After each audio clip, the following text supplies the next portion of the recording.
सच्चिदानन्दरूपाय विश्वोत्पत्त्यादिहेतवे तापत्रयविनाशाय श्रीकृष्णाय वयं नमः। चैतन्यं शाश्वतं शान्तं व्योमातीतं निरञ्जनं नादबिन्दुकलातीतं तस्मै श्रीगुरुवे नमः। सर्वरूपमयी देवी सर्वं देवीमयं जगत् अतोऽहं विश्वरूपां तां नमामि परमेश्वरी। हम लोग सत्संग निःशुल्क का श्रद्धा से श्रद्धा को अश्रद्धा से बचाओ। अगर हृदय में किसी साधु महात्मा के प्रति श्रद्धा जागृत हो रही है तो उस श्रद्धा को देह में सीमित न करो, उसकी देह के पीछे न भागो। देह को उतना ही महत्व दो जितना कि बल्ब को दिया जाता है। श्रद्धा वही कल्याणकारी है जो सत्य ज्ञान से संबंधित हो जाए। इसलिए देह को गुरु न मानकर ज्ञान को गुरु समझकर ज्ञान का आदर करो। और ये कोई गुरु नहीं समझाता कि तुम हमारे चिपको नहीं या हमारे पीछे न लगो, ये कोई गुरु नहीं समझाता, क्योंकि गुरु खुद ही नहीं जानता है कि असली बात क्या है। अगर कल्याण चाहते हो तो सत्य ज्ञान से संबंधित श्रद्धा हो। इसलिए देह को गुरु न मानकर ज्ञान को गुरु समझकर ज्ञान का आदर। प्यासे भूखे की तरह ज्ञान की अभिप्सा लेकर गुरु की उपासना और सेवा में तत्पर हो। प्यासे भूखे की तरह, जैसे कोई भोजन के लिए भूखा रहता है, पानी के लिए प्यासा व्यक्ति, उसी तरह ज्ञान की अभिप्सा ले। अब गुरु अगर ज्ञानी ना हो तो, अब अक्सर जी गुरु है तो ज्ञानी तो होते नहीं। गुरु अगर ज्ञानी ना हो तो भूखे प्यासे की तरह ज्ञान की अभिप्सा लेकर गुरु की उपासना और सेवा में तत्पर रहो। और गुरु में ही ज्ञान नहीं, अक्सर ज्ञान नहीं होता। भाई जितने ये चेला बनाने वाले खड़बड़ लोग हैं, इनमें सब में ज्ञान कहाँ होता है। और चेला आकर्षित हो के पीछे लोग नची है, गई हैं, बहुत सारी बत्ती जलाई हैं, प्रभावित करते हैं अनेक अनेक कारणों से, वस्त्र आदि से। तो उनमें अगर गुरु का गौरव हो, ज्ञान हो, तो ये सब क्रियाएं करने की क्या जरूरत है। अक्सर ज्ञान तो होता नहीं गुरु को। जो गुरु बने हैं, बने हुए गुरुओं में ज्ञान नहीं होता। असली में तो गुरु वही जिसको ज्ञान है, जिसमें तेज है, जिसमें ब्रह्म वर्चस्व है। अच्छा, आप ज्ञान की पहचान मान लो कर लोगे थोड़े शब्दों से, थोड़े तेज की पहचान कर लोगे, रसपुष्ट अच्छा है, लेकिन आप ब्रह्म वर्चस्व की पहचान कैसे करोगे? उसे ब्रह्म वर्चस्व है कि नहीं, वो तो बड़ा दुर्लभ है। ज्ञान का आदर करो। गुरु के प्रेमी भक्त होकर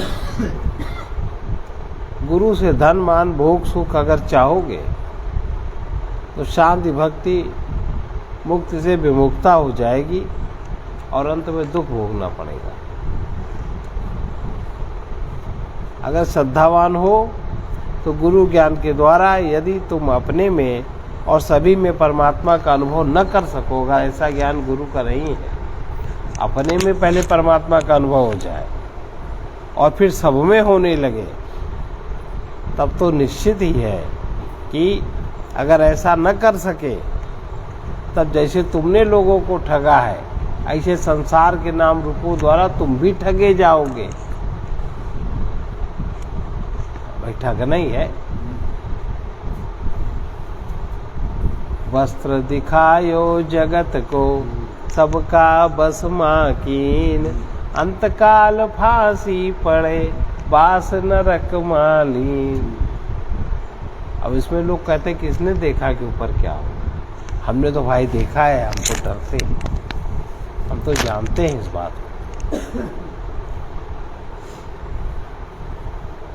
इसलिए जहाँ तक हमको ज्ञान है, हम तो थोड़ा संभल के पैर रखते हैं। रखते ना संभल के।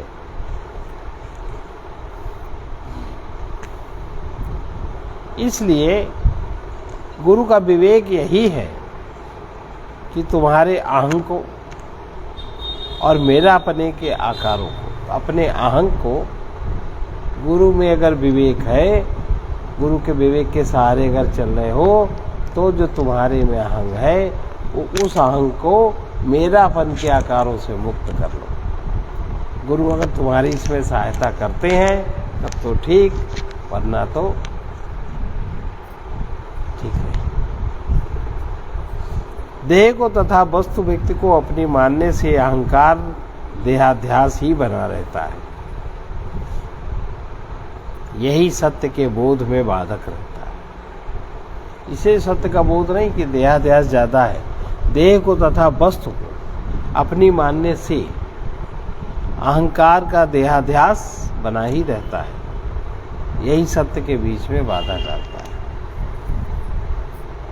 यह भी संत का निर्णय है कि जब तक तुम्हारी बुद्धि मोह रूपी दलदल में फंसी है, तब तक चित्त आशा से व्याकुल हो उठता है, मन कामनाओं से अधीर हो जाता है और अहंकार संतोष से रहित होता है, तब तक तुम किसी भी वस्तु का सदुपयोग नहीं कर सकते। कब तक? जब तक चित्त आशा से व्याकुल है। बुद्धि मोहरूपी दलदल में जब तक फंसी है, जब तक चित्त में आशा है, व्याकुलता है और मन कामनाओं के अधीन है, अहंकार में संतोष नहीं है, तब तक सदुपदेश का प्रभाव नहीं पड़ता। संसार की दिशा में अनुकूलता प्रतिकूलता मन से मान ली जाती है। अनुकूलता के रागवश ही सुख की प्रतीति होती रहती है, तभी प्रतिकूलता का दुख होता है। ये गुरु भी ये नहीं बताते। तुम्हें तुम्हारे माने हुए गुरु भी ये नहीं बताते कि परमात्मा सर्वमय है। बताते किसी? यही सब कुछ है। और गुरु कहते हैं हम ही सब कुछ है, हमारी ही करेगा। अरे तुमको कोई कहा है तब तो है। किसने कहा? आपको किसने प्रमाणित किया? आप परंपरा से हैं कि आप स्वयमेव हैं? आजकल तो गुरु में बड़ा गुरुडम है ना।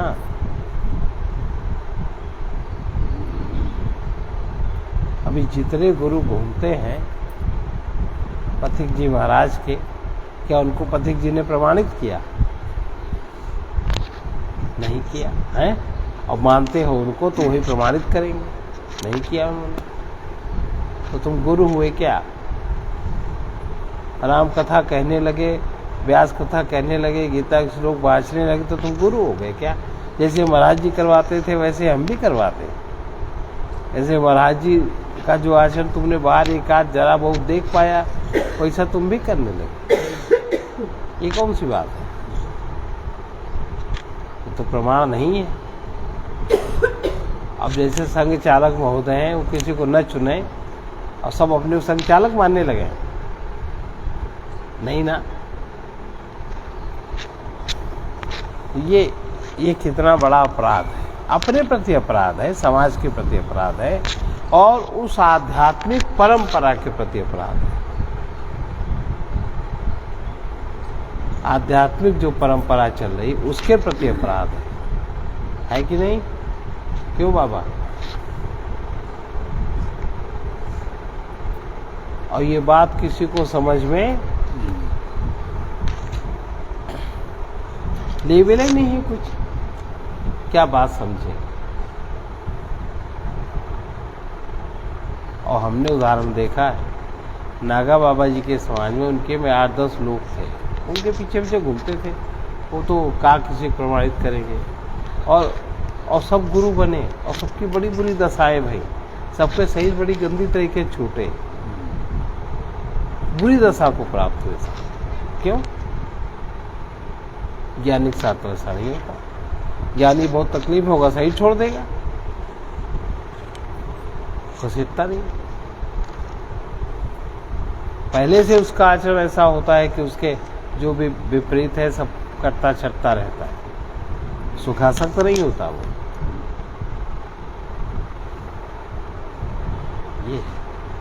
ये सबसे बड़ा अपराध है ये।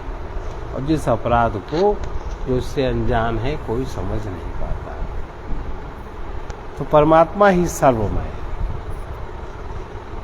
यही सब कुछ है, यही बार बार मनन चिंतन करो। इसके अतिरिक्त सत असत कुछ भी नहीं, ना कुछ सत है ना कुछ असत है।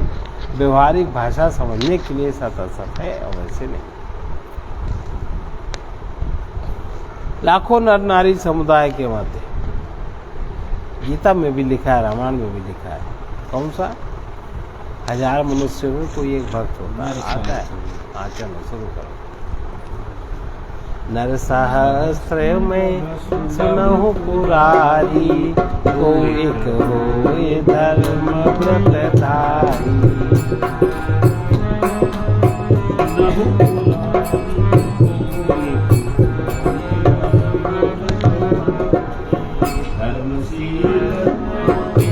मह कोई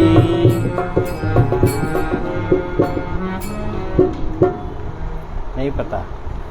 कुल मिला के बहुत लंबी श्रृंखला है। वही बात कह रहे हैं कि लाखों नर नारी समुदाय के मध्य कोई श्रद्धावान होते, श्रद्धावान कोई होता है, वो गुरु के दर्शन से, सेवा से ही प्रसन्न होते। जिसको श्रद्धा है गुरु के दर्शन से, सेवा से प्रसन्न होते हैं। कोई भगवान के दर्शन चाहते जो श्रद्धावान है, कोई तत्व ज्ञान चाहते हैं, कोई सिद्धियां चाहते हैं।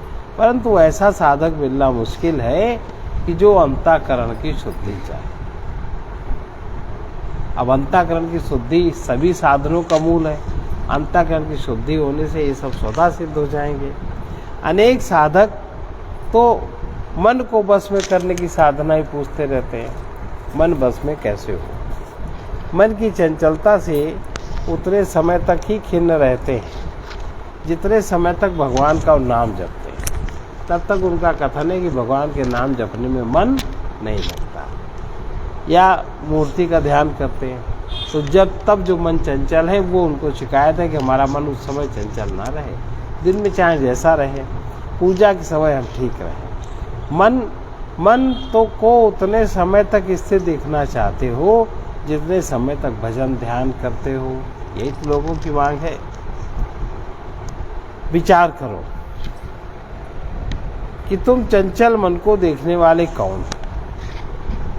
जो देखना चाहता है मन की चंचलता समाप्त हो जाए तो वो चंचल मन को देखने वाला कौन है।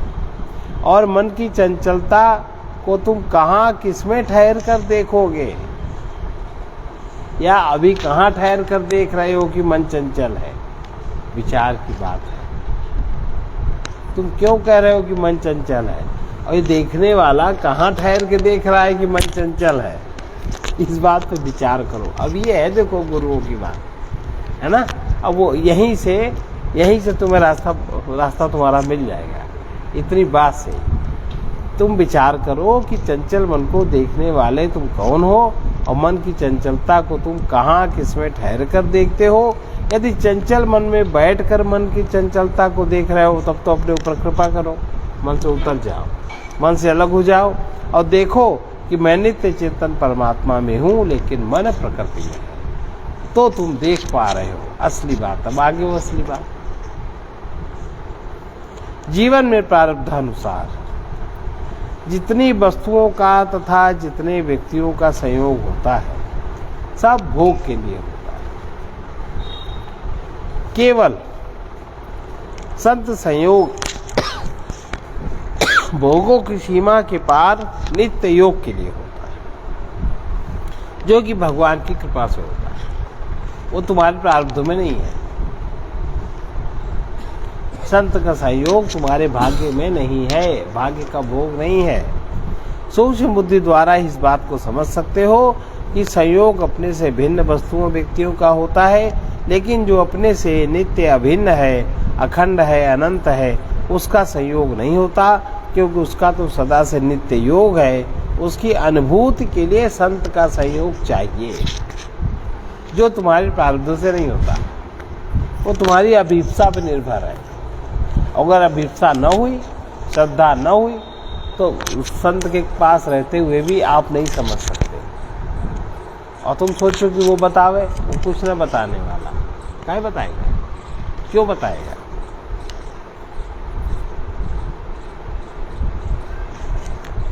मानव जीवन में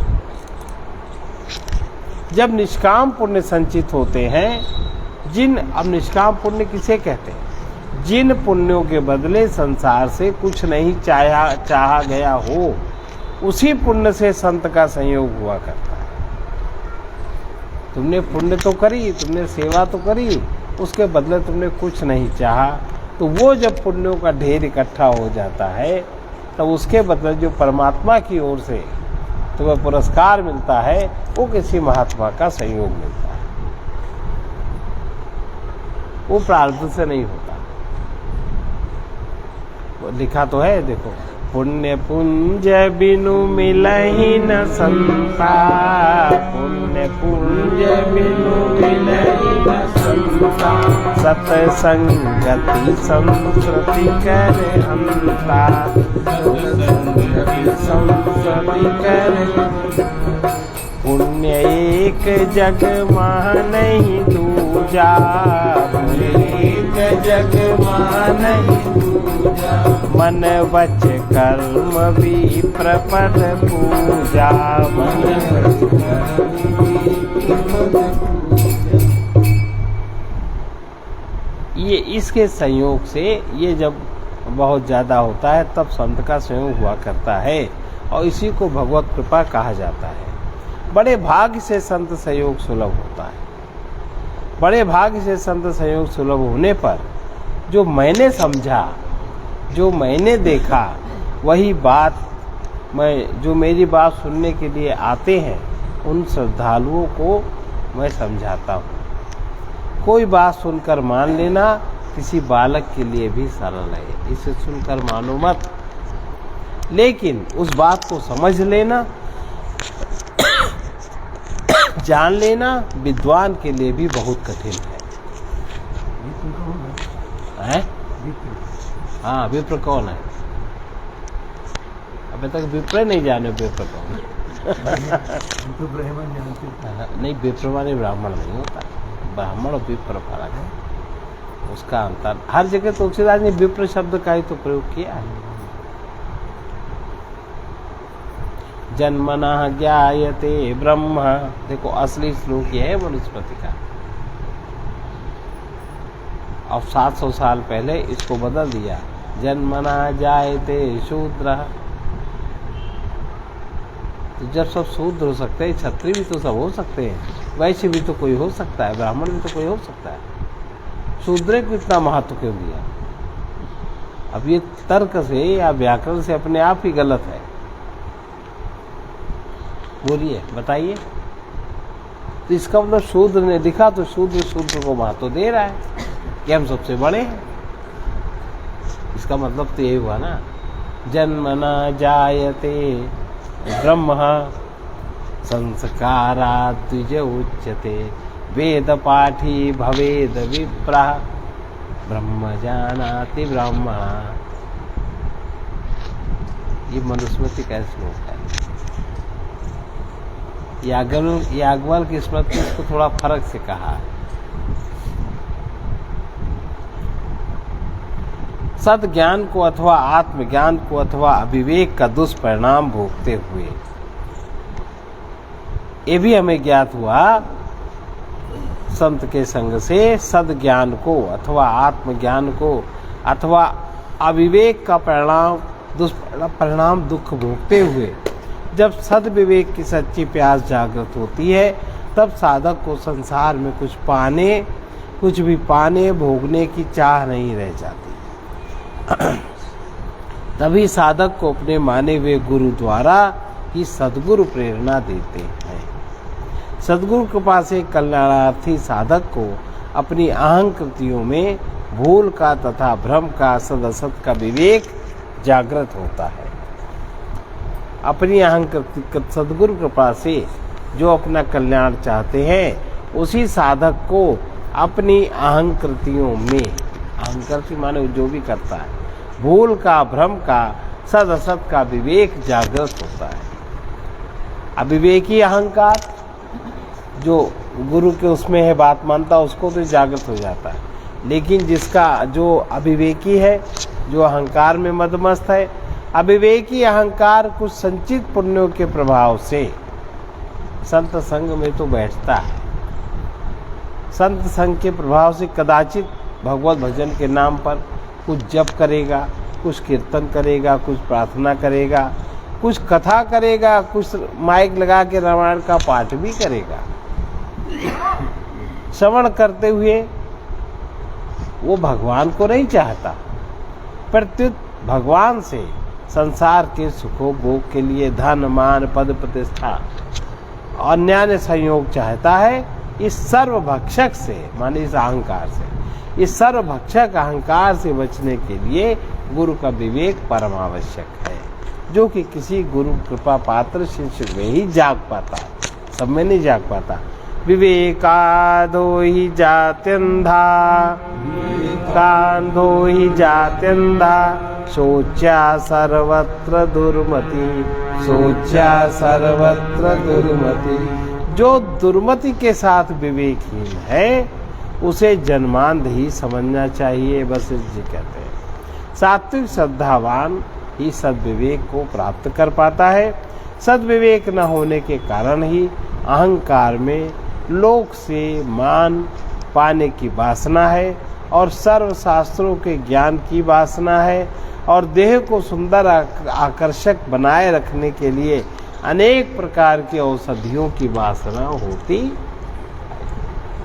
देह को भोग से नहीं बचाएंगे कि संयम सधे, शक्ति सधे, अनेक प्रकार की औषधियों का प्रयोग करेंगे देह के लिए कि हमारी देह स्वस्थ रहे, हमारे में एनर्जी रहे, ताकत रहे। ऐसा लोग करते हैं कि नहीं?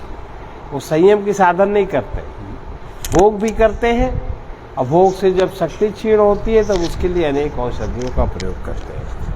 ये वासना ही विविध कर्म विकर्म के लिए निरंतर प्रेरित करती रहती है।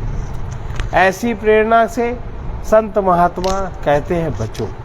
संत महात्मा चित्त में अनेक प्रकार की वासना को ही उस पुरुष के बंधन का कारण बताते हैं। समग्र रूप से वासना का क्षय हो जाने पर ही जीव अपने स्वरूप को जान पाता है। हम देखते हैं समाज में, हमने देखा है वेद शास्त्रों के विद्वान तथा अनेक प्रतिष्ठित साधु महात्मा जिनके सैकड़ों हजारों शिष्य हैं, वो हमसे मिलते हैं और हमसे निराश होके चले जाते हैं।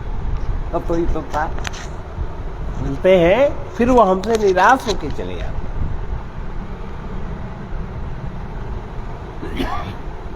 क्योंकि वे भी वासना मुक्त नहीं है,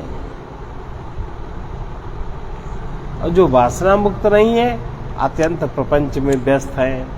ऐसा देखकर हमारे अहंकार को बहुत संतोष होता है कि हम तो बहुत साधारण से व्यक्ति हैं, हम वासना का त्याग नहीं कर पाते, तो कोई चिंता की बात नहीं कि इतने बड़े साधु महात्माओं में भी तो वासना है।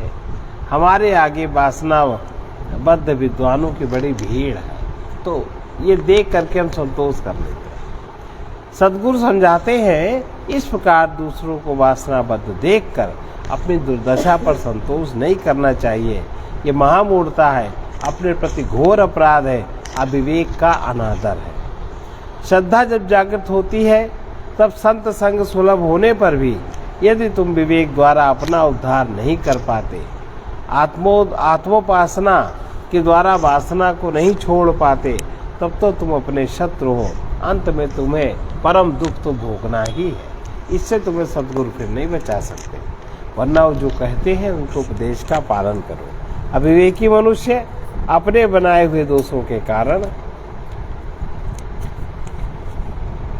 सुख के अंत में सदा दुख भोगते आए हैं। अपने मन की अंधी स्वीकृतियों के बंधन में तब तक वो मुक्त नहीं हो पाते जब तक नित्य चेतन स्वरूप आत्मा में बुद्धि वो स्थिर नहीं करते। उपासना से वासना का अंत होता है। नित्य सुलभ सच्चिद आनंद स्वरूप परमात्मा से निरंतर अभिन्न आत्मा में बुद्धि लगाए रहना ही सत्य उपासना है। ऐसी उपासना से ही वासना का अंत हो सकता है, वरना नहीं हो सकता। और समझने की बात है, लोभी जिस प्रकार धन का उपासक है, कामी जिस प्रकार प्रेमिका का उपासक है, वो क्या कुछ करता है उसके लिए? वो तो अपने आप है। उपासना के लिए लोभी धन की उपासना के लिए क्या करता है? कुछ नहीं। प्रेमिका की उपासना के लिए क्या करता है? मनुष्य कुछ नहीं करता। जिस प्रकार लोभी धन का उपासक है, कामी अपनी प्रेमिका का उपासक है, अभिमानी अहंकार अपने माने हुए पद का उपासक है, उसी प्रकार साधक को सच्चित स्वरूप आत्मा परमात्मा का उपासक होना चाहिए। उसके लिए दृढ़ संकल्प की तथा सद्गुरु से प्राप्त सद्विवेक के आदर की और सुख के अंत में निश्चित दुख दर्शन की आवश्यकता होती है। विवेक द्वारा ही भविष्य में छिपे रहने वाले दुख का दर्शन होता है। अविवेकी दुख का दर्शन नहीं कर पाता, वो तो दुख का भोगी होता है। उसको तो, अविवेकी व्यक्ति को तो जरा सी हानि की आशंका हो कि वो घबराने लगता है। अगर उसको आशंका हो जाए उसका संबंधी कोई मर जाएगा तो तिलमिलाने लगता है, कितना भयभीत हो जाता है, तो देखा ही जाता है। ये इस तरह की बात ही नहीं सुनना चाहता कि तुम कभी मरोगे। नहीं, ऐसे मत बोलना, ये ना बोलना। ऐसे लोग बोलते ना कि ऐसे में नहीं बोलना चाहिए।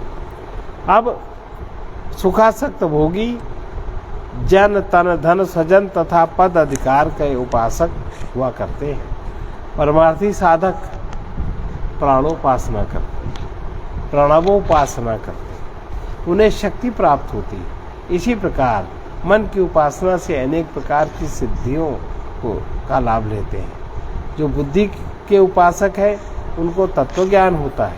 तत्वज्ञान होने पर अहंग आत्मा का उपासक होता है, तभी पूर्ण रूप से भय चिंता अशांति से मुक्त हो, दुख से मुक्त हो पाता है। सुखासक्त भोगाभ्यासी, जिसको भोग का ही अभ्यास है, उस व्यक्ति में रजोगुण की अधिकता रहा करती है। इस कारण उसका मन प्राणोपासना में, प्रणवोपासना में नहीं लगता। वो ये वैदिक उपासना नहीं कर सकता। इसलिए आरंभ में गुरु चरण में नख में मन लगाने की उसको सलाह दी जाती है। गुरु के चित्र में, अपने इष्ट देव में, मूर्ति में उसको देखने की सलाह दी जाती है। लेकिन तब भी ये वो साधना नहीं कर सकता। और कहीं कोई ज्योति जलाकर ज्योतिषिका पे ताटक करना आवश्यक बताया जाता है। लेकिन भोगाभ्यासी रजोगुणी व्यक्ति इसमें सब में भी सफल, ये सब रजोगुणी साधनाएं हैं। जब मन धीमे से सधने लगता है तब नेत्र बंद करके सामने मन के द्वारा दोनों भाव के बीच में ध्यान जमाना बहुत सहायक होता है।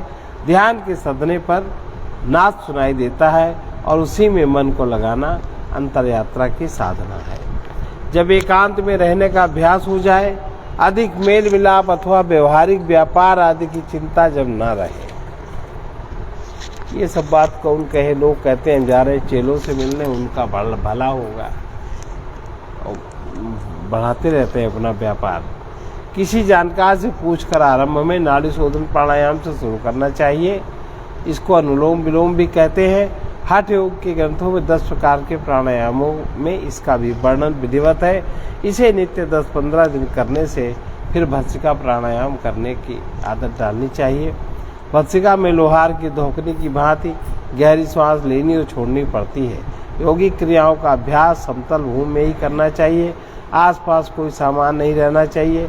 ये सब जानते हुए भी मैं एक बार तख्त पर बैठकर भस्त्रिका कर रहा था। अचानक ऊर्जा ऊपर चढ़ी, शरीर उछला, कई बार धक्के लगने पर होश न रहा और तख्त के नीचे में गिर गया। जब आवेग शांत हुआ तब होश आया। आसन प्राणायाम किसी जानकार से ही पूछकर करना चाहिए। योग की सिद्धि केवल एकांत में रहने से या गुफाओं जंगलों में रहने से नहीं होती। 4 नियम पूर्ण रूप से सधते हैं तब एकांत सेवन सिद्धिप्रद होता है। 4 नियम कौन से? वाणी का मौन सध जाए तो, मन का मौन सध जाए तो, बुद्धि का मौन, अहं के आकारों की समाप्ति। और हम एकांत में रहेंगे तो पढ़ते ही रहेंगे, दूसरे के विचारों को दिमाग में भरते ही रहेंगे। प्रायः एकांत सेवन में वाणी तो मौन हो जाती है, लेकिन मन धन सामान भूमि भवन आदि में जो कुछ छोड़ के साधक जाता है उसी को मनन चिंतन करता रहता है। कोई परिवार के संबंधियों का ही चिंतन करता है।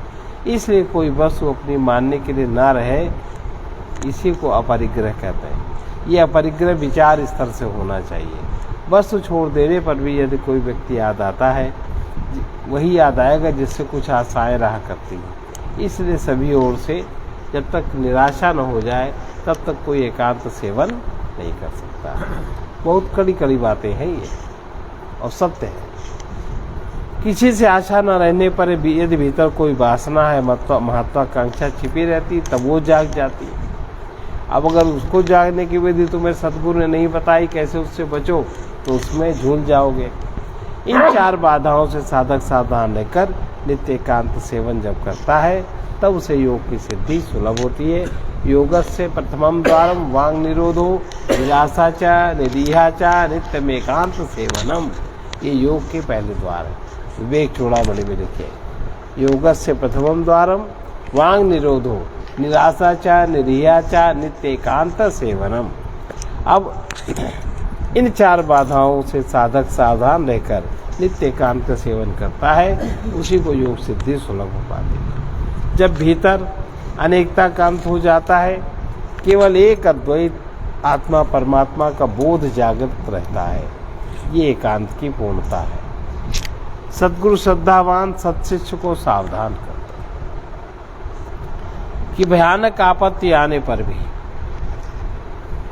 जब तुम उसे हटा न सको तब अन्य प्रयत्न न करके अपने मन को शांत करो, परमात्मा का स्मरण करो। परमात्मा के होने से नहीं, उसके स्मरण से दुख कटते हैं। परमात्मा तो है सब जगह, उसके स्मरण से दुख करते हैं। अविनाशी चेतन स्वरूप में किसी की आपत्ति की पहुंच नहीं होती। आत्मा न कहीं आता है न जाता है, न बनता है न बिगड़ता है, फिर भी अनेक रूपाकार आत्मा भासता रहता है। अज्ञान के कारण वो आभास ही हमें सत्य प्रतीत होता है। सांसारिक वस्तु व्यक्ति के गुण दोष का श्रवण मनन करने से राग और द्वेष बढ़ता है। अपने गुण दोष सुनकर अभिमान या हीनता का भाव पुष्ट होता है। परमेश्वर के गुण वर्णन से राग द्वेष मिटता है। आत्मा परमात्मा के चिंतन से चिंता मिटती है। आत्मा परमात्मा का ज्ञान ये पाप की प्रथम भूमि है। उसका ज्ञान न होए तो आदमी पाप की प्रथम भूमि में ही सिंचन करता रहता है। अहंकारी पाप भूमि में ठहरकर अपने को देह मानने लगता है। यही पाप आकार धारण करता है और देह को मेरी मानते ही पाप का आकार फैलता जाता है। अज्ञान में यह अहं के आकारों का विस्तार बना हुआ है। कोई भी विद्वान यदि अपनी पैनी बुद्धि द्वारा अज्ञान में सुख दुख का भोगता इस अहंकार को समझ ले, तब तो वो अपने द्वारा बनाए हुए ज्ञान में अपने को अहंकारों से मुक्त कर सकता है, नहीं तो नहीं करता। संसार में जितने भी बंधन तथा दुख है वो सब हमारे अज्ञान के ही कारण है। अज्ञान के ज्ञान होते ही हम उस बंधन से छूट जाते हैं। सद्गुरु ने बार बार समझाया है कि भय तो तुम्हारे पीछे पता नहीं कब से लगा है, न तुम जानते हो ना हम जानते, पर अभय तुम अभी अभी हो सकते हो, ये युक्ति हमको पता है।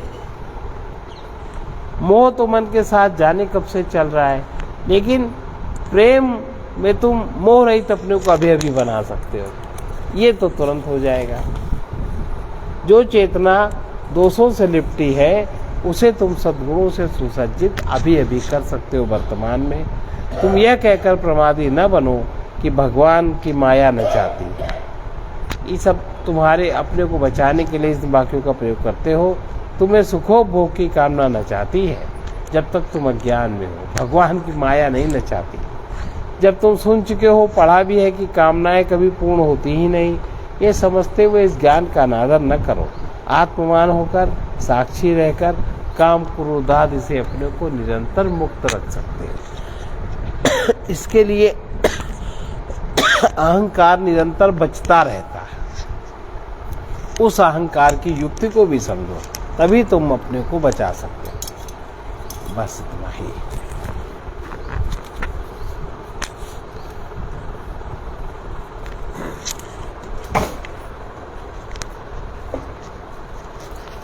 उपासना दीदी को छोड़ते ऐसे अब उपासना पूछना बैठे वैसे बताइए, पहले से बनाओ।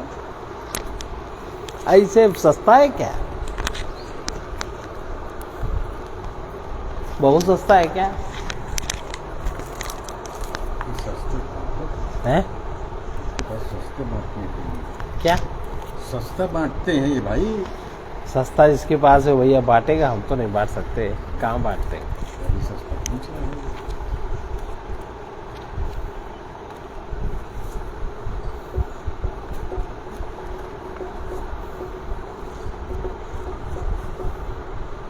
जैसे निरंकारी भवन में 100-200 इकट्ठा हो जाओ आज।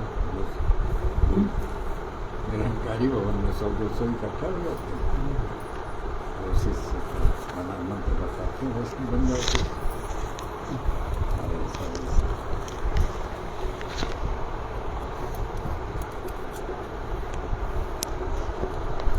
यह प्रेम पंथ ऐसा ही है, इसमें सब कोई चल न सके।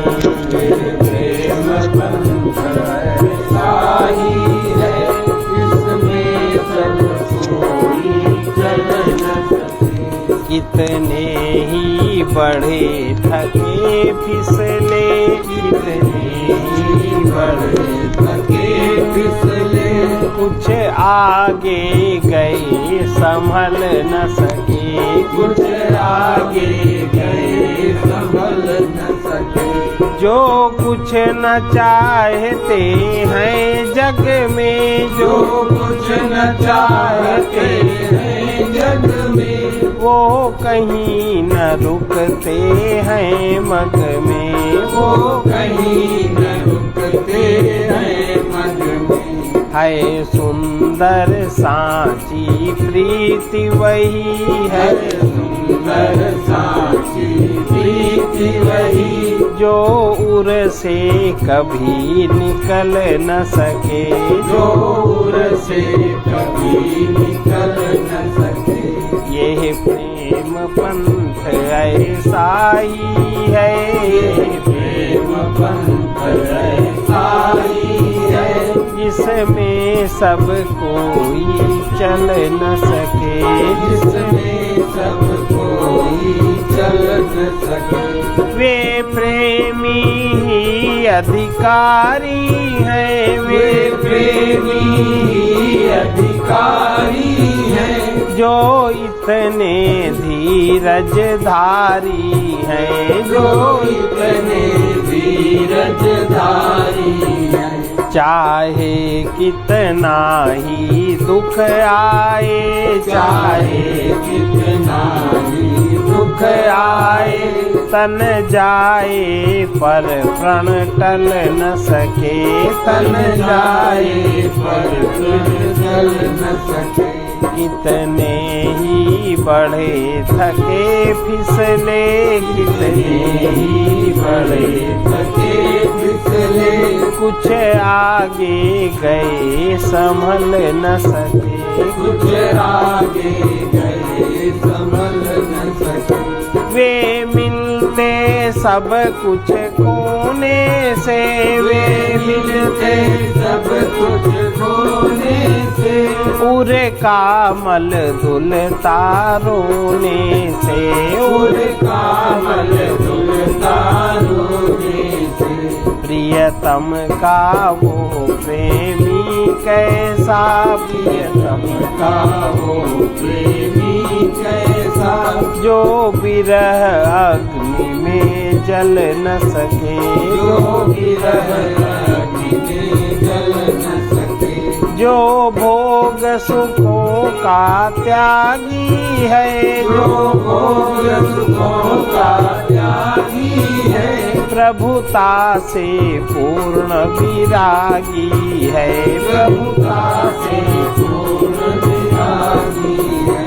वो पथिक पहुँच पाता जिसको, पथिक पहुँच पाता जिसको, यह मन की माया छल न सके, यह मन की माया चल न सके।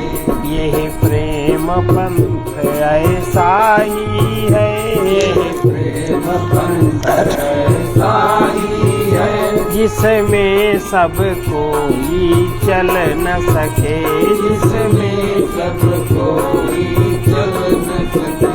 कितने ही बढ़े थके फिसले, कितने ही बढ़े थके फिसले, कुछ आगे गए संभल न सके, कुछ आगे गए संभल न सके। परम प्रेमास्पद वही है जो नित्य निरंतर अपने साथ है, जो सदा देता ही रहता है। वो स्वयं ही अपना प्रेम प्राणियों को देता है और उसी अपने प्रेम को अपने प्रति पाकर प्रसन्न होता है। सर्वे भवन्तु सुखिनः, सर्वे सन्तु निरामयाः, सर्वे भद्राणि पश्यन्तु, मा कश्चित् दुःखभाग् भवेत्। कृष्णाय वासुदेवाय हरये परमात्मने प्रणतक्लेशनाशाय गोविन्दाय नमो नमः। उग्रवीर महाविष्णु, वीर महाविष्णु, ज्वलन्तं सर्वतोमुखं, ज्वलन्तं सर्वतोमुखं, निसिंहं भीषणं भद्रं, निसिंहं भीषणं भद्रं, मृत्योर्नमाम्यहम्। मृत्युर्नमाम्यहम्। ॐ ह्रौं जूं सः, ॐ ह्रौं जूं सः, ॐ भूर्भुवः स्वः, ॐ भूर्भुवः स्वः, ॐ त्र्यम्बकं यजामहे, ॐ त्र्यम्बकं यजामहे, सुगन्धिं पुष्टिवर्धनम्, सुगन्धिं पुष्टिवर्धनम्, उर्वारुकमिव बन्धनात्, उर्वारुकमिव बन्धनात्, मृत्योर्मुक्षीयमामृतात्। मृत्योर्मुक्षीयमामृतात्। ॐ स्वाहा ॐ भुवः भुः, ॐ स्वाहा ॐ भुवः भुः, ॐ सः जुं ह्रौं ॐ गोः। सः जुं ह्रौं गोः। असतो मा सद्गमय, तमसो मा ज्योतिर्गमय, मृत्योर्मामृतं गमय। ॐ पूर्णमदः पूर्णमिदं पूर्णात् पूर्णमुदच्यते, पूर्णस्य पूर्णमादाय पूर्णमेवावशिष्यते। ॐ शान्ति शान्ति शान्ति।